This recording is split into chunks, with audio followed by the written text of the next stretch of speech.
So I'd just like to preface this video with the fact that we are not gaming journalists, we are not critics, we're not reviewers, but having said that, I can respect that there's probably more than a fair few people out there who are just keen to hear our early thoughts and opinions on Project Motor Racing for the simple fact that we've had the rare privilege to be able to try it out a bit earlier than most, and I've certainly spent most of my weekend doing it, and pretty sure you have too, Smitty. So we've got a little bit to talk about.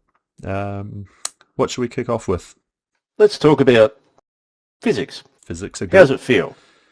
Well, I mean, the cars that I've driven, I haven't driven every single car in the game yet, but the cars that I have driven, largely they're pretty good. A lot of the NGT and the GT1 styled cars are very fun, very engaging. Um, yeah, I think I could race those quite comfortably for for a stint or for a race. What about you? Look, compared to other titles that I've played, it rings reasonably true to AMS2. There is a bit of a learning curve. There's stuff I'm feeling through the first force feedback that I'm not used to feeling. Trying to get the brain to adjust to how to interpret that over what to do, or what the car's actually trying to tell you to do has taken a little bit. But generally, I seem to gel with all the older cars pretty quick, be able to start to drive them and not crash, which is always good. Yeah, it seems that I think there's a little bit of work to do in some aspects in some cars, but yeah, overall, out of the box, you can jump in within 5 laps, you can drive. Yeah, I'd go with that. I mean, if you've seen any of the test drive videos that I've done on my channel in the last few days, I've just been doing 10-minute sessions and haven't done any practice prior. What you're seeing is literally my first 10 minutes in, said car, said track. And, towards the end, I'm getting pretty into a rhythm. It's just sort of the more lethal vehicles like the Lister Storm, that, sometimes they are a bit more deadly, I suppose. They take a bit more getting used to, but I mean, there's things like the Mazda MX-5 Cup car, right? The Cup cars are always going to be good fun. Same with the 992. I don't think the 992 is quite as lethal in this game as it is in, say, ACC. Whereas ACC, it's like one of the most difficult cars in the game to drive, let alone to race. This one, it feels a bit more balanced, feels a bit more grippy. Dare I say, a bit more forgiving. But yeah, like I say, even the GTO cars, the Audi IMSA GTO, sure, you're going to run wide and you're going to lock a few brakes when you get started, but, like all things, just give it time, start slow, get faster, find the limit, and work backwards from there. Yeah, so on that, while we're talking about cars, what's the best car you've driven so far? Oh, best car I've driven so far. I really enjoyed the Cadillac North Star, the LMP. Just because it's like big brutish V8. It's modern enough that it's not a fossil, but it's also old enough that it's not all hybrid and technical and wizardry.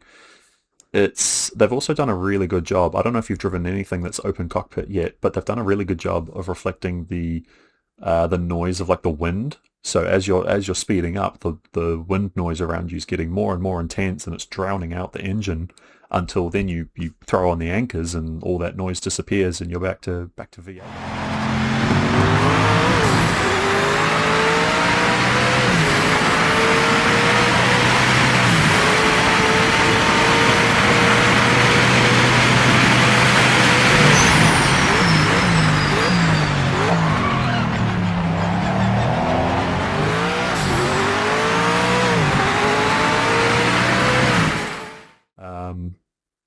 I suppose also I did enjoy the Lister. Like I just talked about the Storm being quite the brutal car to drive, but it is good fun. Like it's not a bad you'll never master it feeling.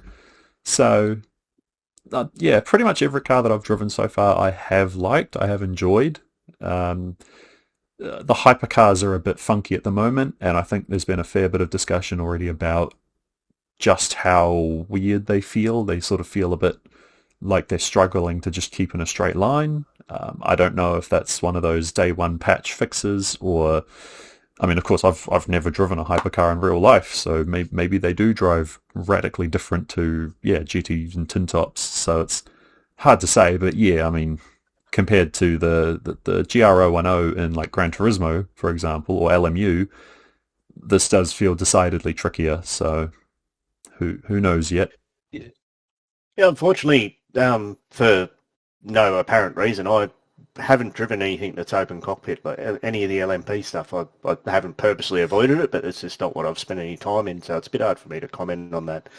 I think my favourites so far have been anything in the IMSA class. It's just raw horsepower.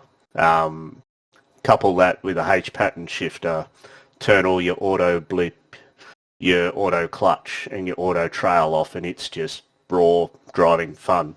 By no means was I quick. I was struggling to keep up with the AI, but it was just raw driving experience. It was really good. It's been done really well. Yeah, yeah. And speaking, okay, let's talk about the AI for a little bit. What do you reckon about them? Because at the moment, like I said, all I've done is the little 10-minute sessions. They seem they seem good to chase and they seem good to be chased by, but the minute you come into a situation where you're maybe too wide or you're sort of in a position where you're about to swap positions, that's when things start to become a bit apparent that there possibly is a bit of work to do there. Yeah, I think so. To me, it appears that they are very much on a railroad. When they're in a situation where they need to change line, they don't change line. Mm, The only way I can get a clean pass on an AI is a very good overspeed and indicate uh, get down the inside of the car and get in and pass before the apex with a lot of room. I think opposite to you, I've been doing a fair bit of racing. Here's a good one. Last night there's a 250 kilometre endurance challenge around the Nordschleife, which I did in the E46 NGT BMW because why would you do anything else classic, yep. at Nordschleife? I say nine, you have to do it in the BMW. Um, Going into turn one, we know what the endurance circuit is like at Nordschleife. It's not a very good turn one and turn two. Stuck to the outside, 16 car grid, 14 car pile up. I end up in P2 by the exit of turn two. Oh, okay, okay. It gets it's a bit funny because I will admit I have tried to pit maneuver a few AI cars because they may be a little bit upset. I found it really hard to do, but it seems the AI can pit maneuver themselves. Yeah, they seem to, this is kind of why I think that the hypercars are possibly going to need some work, is that as much of a struggle as I had keeping my hypercar in a straight line or, navigating a corner, like I was going around Monza. Monza's not the most technically demanding track as far as things like Parabolica or Ascari, very easy to drive, but obviously difficult to master corner sequences. But yeah, for all of my struggles, the AI didn't seem to have that. They had grip, they were planted, they were fast, they were passing me like I was sitting still. It really felt like amateur hour in comparison. So yeah, there seems to be a bit of unfairness there towards the AI. Like you say, they just seem to be harder to push around, but by the same token, they can dish it out to you.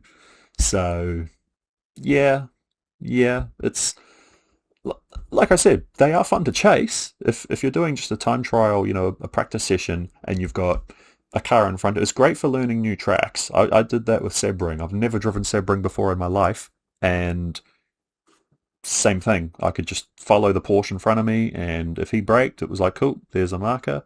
Um, even some turn-ins, which if you've never driven Sebring before, you do get lost on a few of those airport bits, the like runway bits. But Yep. yeah, no, it's been good. It's been good fun. Again, there's probably little niggly bits and pieces like that are going to get sorted in some day one patch. But again, we can only comment on what we've experienced so far, and what I've experienced so far has been fun. But by the same token, I definitely think there is some room for improvement there, as does a lot of people. It's not we're not the only ones with praise and concern. Yeah, and I think that's a pretty good segue into what we think about the crash physics.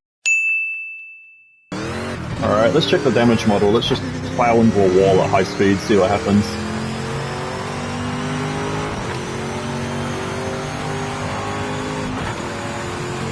And Jesus, take the wheel. I'll even go 6. Okay. Oh boy. I think it might be a little bit overdone, given the fact you've got the AI. I've been punted into corners many a time, and you end up with a lot of damage for little contact. And mind you, I will add the sound that it makes when you crash is pretty secondhand. It doesn't sound anywhere near what I think would be realistic. I mean, you get panel deformation and everything on the car. That's great.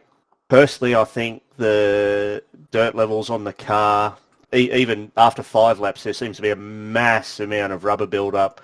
You go off the car, you go off the track, you get dirt on your car, but I think that's way too exaggerated. It's good to see that they're including things like that. You just don't have this brand new spanking looking car all the time, but I think it's just a little bit overdone as well.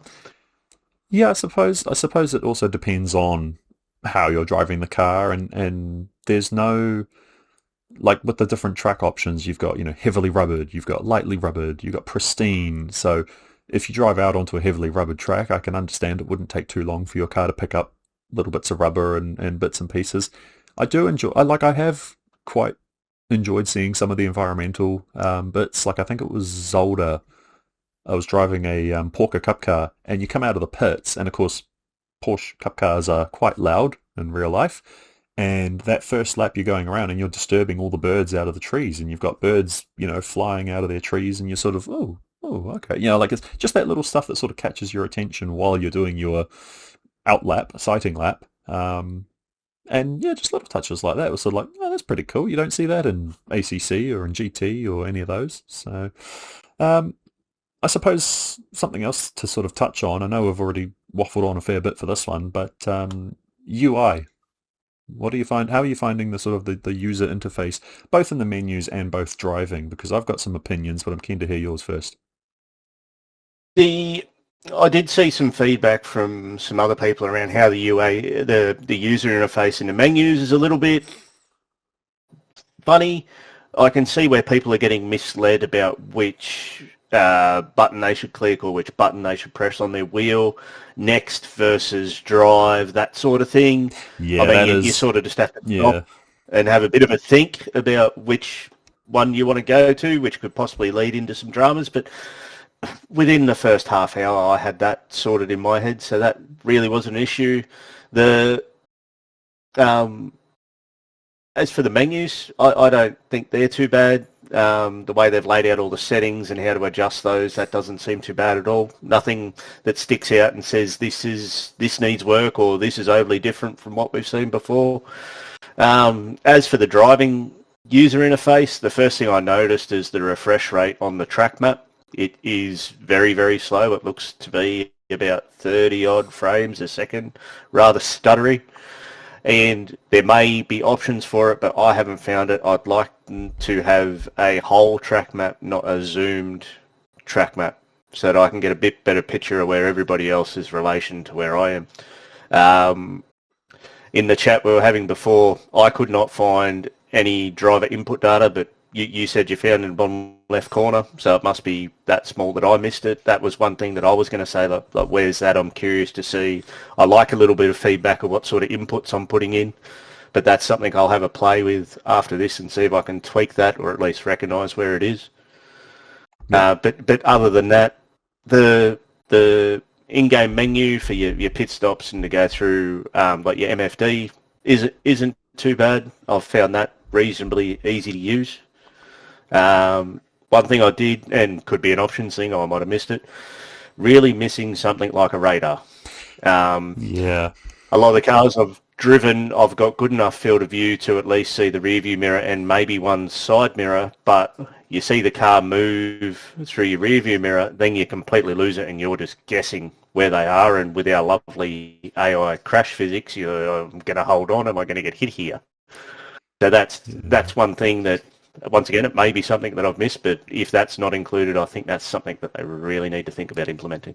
Yeah. Or is that going to be a mod that can be added later? Probably both. I think you'll find there's going to be people modding in all their own gameplay features that they, like you say, a decent radar or even a spotter. And obviously with the different spotters, you'll get different voices. They might do a Jeremy Clarkson one or I don't know, insert popular character here. But yeah, definitely. I think you pretty much hit the nail on the head there with everything. It's certainly functional enough. Like I said, I could drive quite happily in an NGT car for a fair while and not, I'm not sitting there going, oh man, if only this. The track map, yeah, I think that's fair. But yeah, I think we've sort of covered all the main bases here.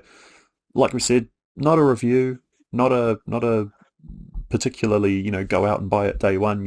What are you doing?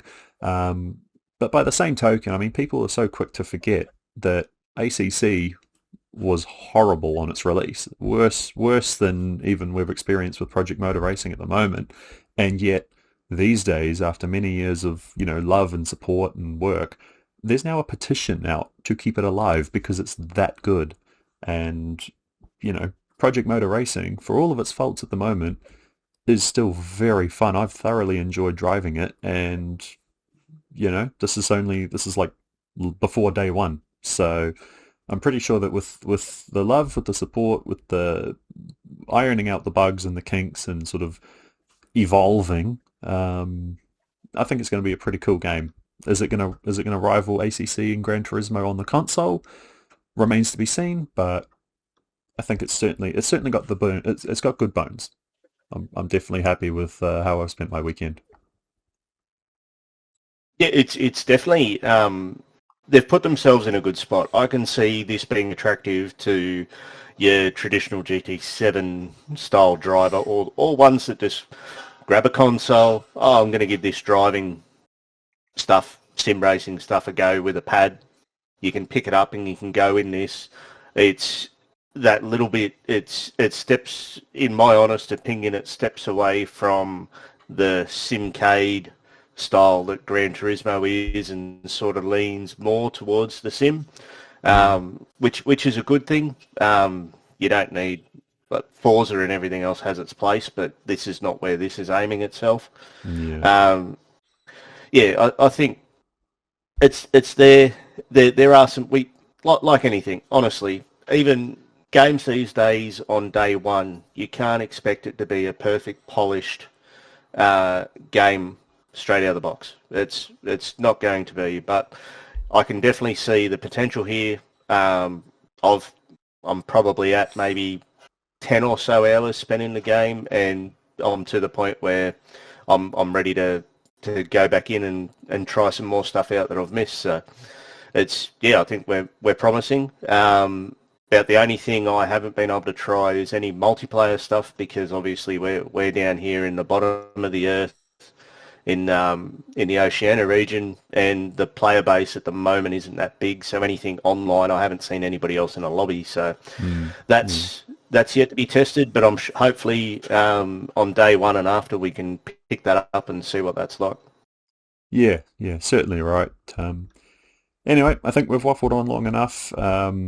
Like you say, certainly not going to be a crippling failure upon release, but by the same token, if you're looking at purchasing it day one and expecting it to take over ACC, you're probably going to be disappointed. It is a process, obviously, to get these, especially these simulators and racing games that really push to capture that feel of professional motorsports. It's going to take a bit of work, but I'm pretty confident that they'll get there. And yeah, like I say, I have thoroughly enjoyed every car, every track that I've taken to so far. So appreciate it, guys. We'll catch you in the next video, I guess. See you later.